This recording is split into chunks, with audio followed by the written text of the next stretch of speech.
Hi കൂട്ടുകാരെ, പത്തരമാറ്റിൽ ഇനി വരാൻ പോകുന്ന നല്ലൊരു അടിപൊളി ത്രില്ലിംഗ് ആയിട്ടുള്ള എപ്പിസോഡിന്റെ റിവ്യൂ ആണ് കേട്ടോ പറയുന്നത്. അനി തന്നെ അംഗീകരിക്കാത്തത് കൊണ്ട് തന്നെ ഇവനെ ഒരു പാഠം പഠിപ്പിക്കണമെന്ന് കരുതുന്ന അനാമിക അനിയെയും നന്ദുവിനെയും ഒരു ഫേക്ക് കോൾ വിളിച്ച് ഹോട്ടലിലേക്ക് വിളിച്ചു വരുത്തുകയാണ്. ശേഷം അവിടുത്തെ സ്റ്റാഫിന് പണം കൊടുത്ത് അവരുടെ റൂം പുറത്തു നിന്ന് പൂട്ടുന്നുണ്ട് അനാമിക. പിന്നീട് ഈ ഹോട്ടലിൽ അരുത്താത്തത് നടക്കുന്നുണ്ടെന്നും പറഞ്ഞ് പോലീസിനെയും മീഡിയാസിനെയും എല്ലാം വിളിച്ചു വരുത്തുന്നുണ്ട് അനാമിക. അങ്ങനെ മീഡിയയിലൂടെ അനിയും നന്ദുവും ഇഷ്ടത്തിലാണെന്ന് ലോകമെമ്പാടും തെറ്റിദ്ധരിക്കുകയാണ്. ഒരു കൊടും ക്രൂരത അനാമികയാണ് ചെയ്തതെന്നറിഞ്ഞ് അനി അവളെ ഡിവോഴ്സ് ചെയ്യാൻ തീരുമാനിക്കുകയാണ്. വക്കീലിനെ കണ്ട് കാര്യങ്ങളെല്ലാം പറഞ്ഞ് ഡിവോഴ്സ് പേപ്പറെല്ലാം ശരിയാക്കി അതിൽ സൈൻ ചെയ്ത് അനി അത് അനാമികയുടെ മുഖത്തേക്ക് വലിച്ചെറിയുന്നുണ്ട്. എന്താടാ നീ കാണിക്കുന്നതെന്നും ചോദിച്ച് ജാനകി അവിടേക്ക് വരുമ്പോ, അതെ അമ്മേ, എനിക്ക് ഇവളെ മടുത്തമ്മേ, ഇവൾ ഇനി ഒരിക്കലും എന്റെ ജീവിതത്തിൽ ഉണ്ടാവില്ല, ഞാൻ ഇവളെ ഡിവോഴ്സ് ചെയ്യാൻ പോവാ എന്നെല്ലാം അനി പറയുന്നത് കേൾക്കുമ്പോ, നീ എന്താടാ തമാശ പറയാണോ എന്ന് ചോദിക്കുന്നുണ്ട് ജാനകി. ഞാൻ പറയുന്നതെല്ലാം കേട്ടിട്ട് അമ്മയ്ക്ക് അതൊരു തമാശയായിട്ടാണോ തോന്നുന്നത്? എങ്കിൽ അമ്മ കേട്ടോ, എന്നെയും നന്ദുവിനെയും ഫേക്ക് കോൾ വിളിച്ച് ഹോട്ടലിലേക്ക് വിളിച്ചു വരുത്തിയത് തന്നെ ഇവളാണ്. ഞങ്ങളെ രണ്ടുപേരെയും ഹോട്ടൽ റൂമിൽ അടച്ചുപൂട്ടി മീഡിയാസിനെ വിളിച്ചു വരുത്തി ഞങ്ങളെ നാണം കെടുത്തിയതും ഇവൾ തന്നെയാണ്. ഇവൾ അവിടെ വന്നതിന്റെയും ഇതെല്ലാം ചെയ്തതിന്റെയും CCTV ദൃശ്യങ്ങൾ എനിക്ക് കിട്ടിയിട്ടുണ്ട്. എന്നെയും എന്റെ കുടുംബത്തെയും പബ്ലിക്കിന്റെ മുമ്പിൽ നാണം കെടുത്തിയ ഇവളെ ഇനി എനിക്ക് വേണ്ട. അങ്ങനെയെല്ലാം പറഞ്ഞ് അനി ഹോട്ടലിലെ CCTV ഫുട്ടേജ് എല്ലാവർക്കുമായിട്ട് കാണിച്ചു കൊടുക്കുന്നുണ്ട്. അമ്മയ്ക്ക് ഹോട്ടലിൽ വന്ന് അനിയെയും നന്ദുവിനെയും പൂട്ടിയിട്ടതും തുടർന്ന് മീഡിയാസിനെ വിളിച്ചതുമെല്ലാം അതിൽ നല്ല വ്യക്തമായിട്ട് തന്നെ കാണുന്നുണ്ട്.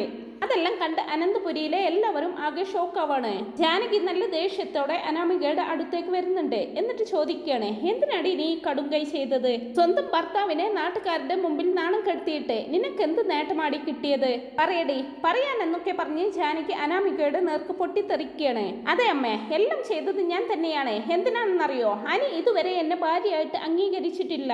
എപ്പോഴും ആ നന്ദുവിനെ പറ്റി മാത്രമേ ഇവന് ചിന്തയുള്ളൂ. എപ്പോ നോക്കിയാലും അവളുടെ ഫോട്ടോ നോക്കിക്കൊണ്ടിരിക്കും. അങ്ങനെയുള്ളപ്പോൾ മീഡിയാസിനെ വിളിച്ച് ഇവന്റെ തനി സ്വഭാവം എല്ലാവരെയും കാണിച്ചു കൊടുക്കുന്നതിൽ എന്ത് തെറ്റാ ഉള്ളത്? സ്നേഹം നടിച്ച് എന്നെ ഇവൻ കല്യാണം കഴിച്ചത് തന്നെ തെറ്റല്ലേ? എന്നെ ഇവിടെ വീട്ടിലിരുത്തി ആ നന്ദുവിനൊപ്പം ചുറ്റിക്കറങ്ങലല്ലേ ഇവന്റെ ഹോബി?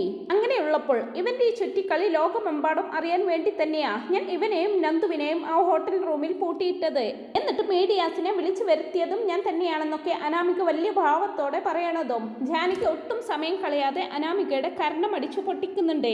ഇങ്ങനെ ഒരു പിശാചിനെയാണല്ലോ താൻ ഇത്രയും കാലം സ്നേഹിച്ചത് എന്നോർത്ത് ദേഷ്യം അടക്കാനാകാതെ അവളുടെ മുഖത്ത് മാറി മാറി അടിക്കുന്നുണ്ട് ജാനകി.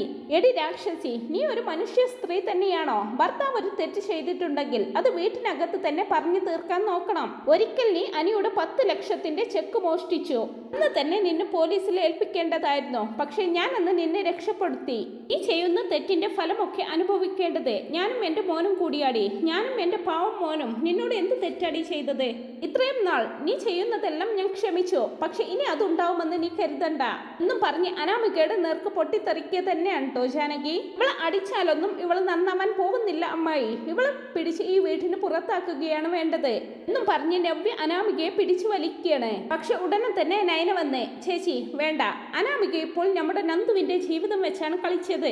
പക്ഷേ ഇത് ഭാര്യ ഭർത്താക്കന്മാര് തമ്മിലുള്ള പ്രശ്നമല്ലേ, അതവര് പറഞ്ഞു തീർക്കട്ടെ. ചേച്ചി അവളെ വിട്ടേക്കെന്നൊക്കെ പറയുമ്പോൾ നയനെ ഒന്ന് തുറിച്ചു നോക്കിക്കൊണ്ട് അനാമിക ദേഷ്യത്തോടെ തന്റെ റൂമിലേക്ക് പോവാണ്. അന്നേരം അനി പറയുന്നത്, ഇല്ല ഏട്ടത്തി, എന്തൊക്കെ പറഞ്ഞാലും ഡിവോഴ്സ് എന്നുള്ള ഒരു തീരുമാനത്തിൽ ഞാൻ എത്തിയത് വളരെയധികം ആലോചിച്ചിട്ട് തന്നെയാണ്.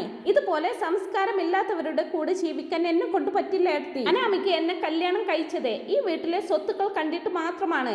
അനാമിക ഇനിയും എന്റെ കൂടെ ഉണ്ടെങ്കിൽ ഈ അനിക്കൊരു നല്ല ജീവിതം ഒരിക്കലും ഉണ്ടാവില്ലെന്നൊക്കെ പറഞ്ഞ് ദേഷ്യത്തോടെ അനിയും റൂമിലേക്ക് പോകുന്നുണ്ട്. അനാമിക ഉടനെ തന്നെ അച്ഛനെയും അമ്മയെയും വിവരങ്ങളൊക്കെ വിളിച്ചു പറഞ്ഞ് അവരെ വീട്ടിലേക്ക് വിളിച്ചു വരുത്തുന്നുണ്ട്. ഗണവും രേവതിയും വന്ന്, എന്തൊക്കെയാണ് ഞാൻ ഈ കേൾക്കുന്നത്? ഇവിടെ എല്ലാവരും കൂടി എന്റെ മോളെ ഉപദ്രവിച്ചുകൊണ്ടിരിക്കുകയാണോ എന്ന് ചോദിക്കുന്നുണ്ട്. അനന്തപുരി കുടുംബം പേര് കേട്ട ഒരു തറവാടാണെന്ന് കരുതിയിട്ടാണ് എന്റെ മോളെ ഇങ്ങോട്ട് കല്യാണം കഴിപ്പിച്ചു വിട്ടത്. പക്ഷെ ഇത്രയും തരം താണ കുടുംബമായിരിക്കും ഇതെന്ന് ഞങ്ങളൊന്നും ഒരിക്കലും കരുതിയില്ല എന്നെല്ലാം രേവതി പറയുമ്പോ, മിണ്ടിപ്പോകരുത് നിങ്ങൾ. ഞങ്ങളുടെ തറവാടിന്റെ പേര് പോലും പറയാനുള്ള യോഗ്യതയൊന്നും നിങ്ങൾക്കില്ല. നിങ്ങളുടെ മകൾ ഇവിടെ കാണിച്ചു കൂട്ടിയ പേക്കൂത്തൊന്നും എന്നെ കൊണ്ട് വെറുതെ പറയിപ്പിക്കണ്ട. എന്നെല്ലാം ആദർശ് ദേഷ്യത്തോടെ അവർക്ക് മറുപടി കൊടുക്കുന്നുണ്ട്. അനാമിക കരഞ്ഞുകൊണ്ട് നിൽക്കുമ്പോ ഞങ്ങളുടെ മോൾക്ക് ഈ വീട്ടിൽ ഇത്രയും കഷ്ടപ്പാടുണ്ടെന്ന് ഞങ്ങൾ അറിഞ്ഞില്ല മോളെ എന്നെല്ലാം രേവതി പറയുന്നത് കേൾക്കുമ്പോ എന്ത് കഷ്ടപ്പാടുണ്ടെന്നാ നിങ്ങൾ ഈ പറയുന്നത്? ഇവൾ കാരണം ഞങ്ങളാണ് ഈ വീട്ടിൽ കഷ്ടപ്പെട്ടുകൊണ്ടിരിക്കുന്നത് എന്നെല്ലാം ജാനകിയും പറയണേ. നിങ്ങളുടെ മകളെ ഇവിടെ നിന്ന് പിടിച്ചു കൊണ്ടുപോവാൻ നോക്ക്, എനിക്കിവളെ കാണുന്നത് പോലും ഇഷ്ടമല്ലെന്നൊക്കെ അനി പറയുമ്പോൾ നീ പറയുമ്പോഴേക്കും ഇവളെ അങ്ങ് വിളിച്ചു കൊണ്ടുപോവാൻ വന്നതല്ല ഞങ്ങള്. ഇവിടെ ചെറുക്ക, നീ പറഞ്ഞ ഉടനെ ഞങ്ങൾ ഇവളെയും വിളിച്ചോണ്ട് അങ്ങ് പോകുമെന്ന് കരുതിയോ? ഞങ്ങൾക്ക് നഷ്ടപരിഹാരം കിട്ടണം, അല്ലാതെ വെറും കൈയോടെ ഞങ്ങളെ ഇവിടെ നിന്ന് പറഞ്ഞു വിടാമെന്നേ ഇവിടെ ആരും സ്വപ്നം കാണണ്ട എന്നല്ല പറയുന്ന വേണുവിനോട്. ഇവൾക്ക് ഈ വീട്ടിൽ നിന്നും ഒരു ചില്ലി ക്യാഷ് പോലും ഞാൻ കൊടുക്കില്ലെന്ന് പറയാണ് അനി. ആ സമയം അനാമിക പറയാണ്, അനി ഇതിനൊക്കെ നീ അനുഭവിക്കും. ഈ അനാമികയുടെ കാലിൽ വന്ന് വീഴേണ്ട ഒരു അവസ്ഥയിൽ ആക്കി വെക്കും ഞാൻ നിന്നെ.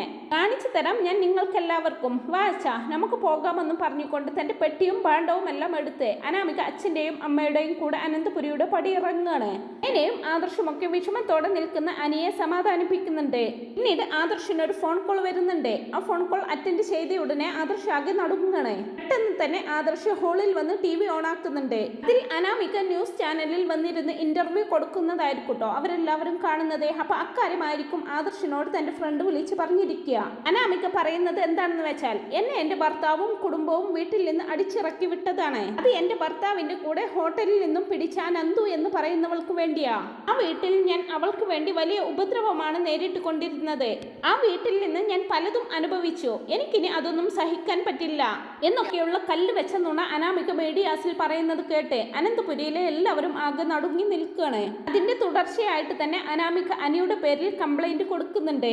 അങ്ങനെ പോലീസുകാർ വീട്ടിൽ വന്ന് അനിയെ പിടിച്ചു കൊണ്ടുപോകുന്നുണ്ട്. മുത്തശ്ശനും ആദർശനും ഒക്കെ അത്യാവശ്യം സ്വാധീനമുണ്ടെങ്കിലും ഇതൊരു പെണ്ണ് കൊടുത്ത പരാതി ആയതുകൊണ്ട് തന്നെ അവർക്ക് അനിയെ അറസ്റ്റ് ചെയ്യാതെ വേറെ നിവൃത്തി ഉണ്ടാവില്ല. ഒത്തുതീർപ്പിന് എന്നതുപോലെ നയന അനാമികയെ കാണാൻ വീട്ടിലേക്ക് വരുന്നുണ്ട്. ഞാൻ അനാമികയോട് സംസാരിക്കുന്നതൊക്കെ ആരും കാണാതെ ഫോണിൽ വീഡിയോ എടുക്കാൻ തന്റെ ഡ്രൈവറോട് പറഞ്ഞതിനു ശേഷമായിരിക്കും നയന അനാമികയുടെ വീട്ടിലേക്ക് കയറുന്നത്. നയന അനാമികയോട് അനിയുടെ പേരിൽ കൊടുത്ത കേസ് പിൻവലിക്കാൻ റിക്വസ്റ്റ് ചെയ്യുന്നുണ്ട്.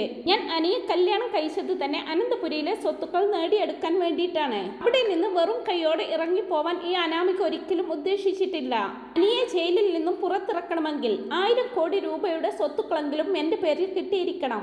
ഇല്ലെങ്കിൽ അനിയുടെ പേരിൽ ഇല്ലാത്ത കുറ്റങ്ങൾ കൂടി ചാർത്തി അവൻ ആജീവനാന്തം ജയിലിൽ കിടക്കേണ്ടി വരും എന്നെല്ലാം അനാമിക നയനയോട് പറയാൻ കേട്ടോ. എന്നാൽ ഇതെല്ലാം ഡ്രൈവർ മാറി നിന്ന് ഫോണിൽ വീഡിയോ എടുക്കുന്നുണ്ട്. അവളോട് പറഞ്ഞിട്ട് ഒരു കാര്യവുമില്ലെന്ന് മനസ്സിലാകുന്ന നയന തന്റെ പദ്ധതിയൊക്കെ ഫലിച്ചതിന്റെ സന്തോഷത്തിൽ നിരാശയും ഭാവിച്ച് അവിടെ നിന്ന് ഇറങ്ങുകയാണ്. പിന്നീട് അനാമിക കൊടുത്ത പരാതിക്കെതിരെ ആ വീഡിയോ നയന കോർട്ടിൽ ഹാജരാക്കുന്നുണ്ട്.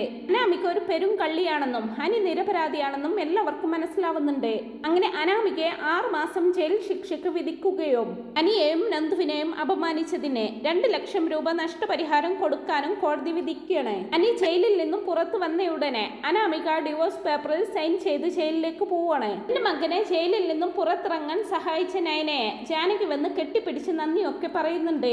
ഇനി വീട്ടിലെത്തിയ ഉടനെ തന്റെ ഷെൽഫ് തുറന്ന് താനും അനാമികയും തമ്മിലുള്ള കല്യാണ ആൽബം പുറത്തെടുക്കുന്നുണ്ട്. ശേഷം പുറത്തേക്ക് കൊണ്ടുപോയിട്ട് പെട്രോൾ ഒഴിച്ച് തീ കൊളുത്തി ആ ആൽബം മൊത്തം നശിപ്പിച്ചു കളയുകയാണ് അനി. പിന്നീട് നന്ദുവിന് ഒരു മാരേജ് പ്രപ്പോസൽ വരുമ്പോൾ കനക അവളുടെ ഇഷ്ടം നോക്കാതെ അത് നടത്താൻ ഒരുങ്ങുന്നുണ്ട്. എൻഗേജ്മെന്റ് കഴിഞ്ഞ് 6 മാസത്തിനകം അവരുടെ വിവാഹം നടത്താമെന്ന് കനക അവർക്ക് വാക്ക് കൊടുക്കുകയാണ്. അനിയും നന്ദുവുമാണ് ഒന്നിക്കേണ്ടത്, ഈ വിവാഹം നമുക്ക് നടത്തണ്ട എന്നൊക്കെ പറഞ്ഞ് ആദർശ് അതിനെ എതിര് നിൽക്കുന്നുണ്ടെങ്കിലോ നയന വന്ന് നന്ദുവിന്റെ വിവാഹം നല്ല രീതിയിൽ നടക്കണമെന്നും ആദർശേട്ടൻ അതിനൊരു തടസ്സമായിട്ട് നിൽക്കരുതെന്നും റിക്വസ്റ്റ് ചെയ്യുകയാണ്. അങ്ങനെ ആദർശും നന്ദുവിന്റെ എൻഗേജ്മെന്റിൽ പങ്കെടുക്കുന്നുണ്ട്.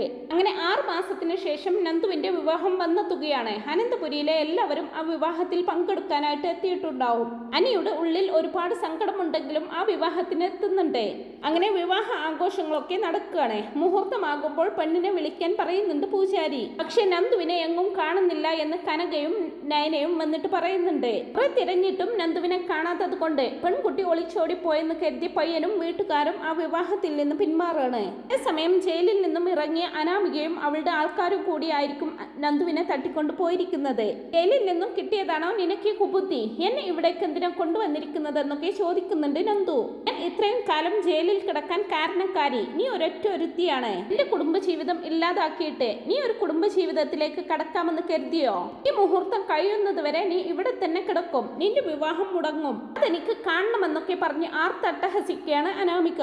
അങ്ങനെ മുഹൂർത്തം കഴിഞ്ഞ് നന്ദുവിന്റെ വിവാഹം മുടങ്ങി എന്ന് അറിഞ്ഞതിന് ശേഷം അനാമിക നന്ദുവിനെ തുറന്നു വിടുന്നുണ്ട്. നന്ദു ആ മണ്ഡപത്തിലേക്ക് എത്തുമ്പോഴേക്കും കനകയും ഗോവിന്ദനുമൊക്കെ അവിടെ ഇരുന്ന് പൊട്ടിക്കരയാണ്. ഇനി എന്റെ മകളെ ആരും സ്വീകരിക്കില്ല എന്നൊക്കെ പറഞ്ഞ് കനക അവിടെ ഇരുന്ന് കരയുമ്പോൾ ആദർശ് വന്ന് അനി അവളെ വിവാഹം കഴിച്ചോളുമെന്ന് വാക്ക് കൊടുക്കുകയാണ്. അതെ, നന്ദുവിനെ വിവാഹം കഴിക്കാൻ എനിക്ക് സമ്മതമാണ് എന്ന് അനിയും കൂടി പറയുമ്പോൾ ആദർശ് തന്നെ മുൻകൈയെടുത്ത് ആ മണ്ഡപത്തിൽ തന്നെ വെച്ച് അവരുടെ രണ്ടുപേരുടെയും വിവാഹം നടത്തി കൊടുക്കുന്നുണ്ട്. അനി തന്റെ കഴുത്തിൽ താലി കെട്ടിയത് കണ്ട് നന്ദുവിനും ഒരുപാട് സന്തോഷമാവുന്നുണ്ട്. ജാനകിയും നന്ദുവിനോടുള്ള വിദ്വേഷമെല്ലാം മറന്ന് അവളെ തന്റെ മരുമകളായിട്ട് അംഗീകരിക്കുന്നുണ്ട്.